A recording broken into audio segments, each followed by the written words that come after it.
ಸ್ನೇಹಿತರೆ ನಮಸ್ಕಾರ. ಆಂಜನೇಯನ ದೇವಸ್ಥಾನ ಅಥವಾ ಶನಿಮಾತನ ದೇವಸ್ಥಾನಕ್ಕೆ ಹೋದರೆ ಸಾಮಾನ್ಯವಾಗಿ ಈ ಥರ ಎಳುಬತ್ತಿ ಹಚ್ಚೋದು ನೋಡಿರ್ತೀರ.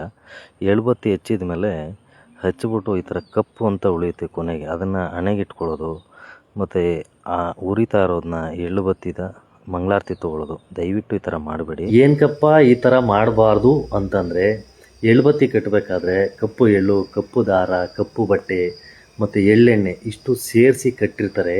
ಅವರು ಸಂಕಲ್ಪ ಮಾಡಿರ್ತಾರೆ ಹಚ್ಬೇಕಾದ್ರೆ. ಯಾವ ಥರ ಸಂಕಲ್ಪ ಮಾಡಿರ್ತಾರೆ, ಎಳ್ಳುಬತ್ತಿ ಉರಿಬೇಕಾದ್ರೆ ಎಳ್ಳುಗಳು ಚಟ ಚಟ ಅಂತ ಸಿಡಿಯುತ್ತಲ್ಲ, ಅದೇ ಥರ ನನ್ನ ಕಷ್ಟ ಕಾರ್ಪಣ್ಯಗಳದ್ದು ನಿನ್ನ ಸನ್ನಿಧಾನದಲ್ಲಿ ಸಿಡಿದು ಹೋಗಲಿ ಅಂತೇಳಿ ಸಂಕಲ್ಪ ಮಾಡಿ ಹಚ್ಚಿರ್ತಾರೆ.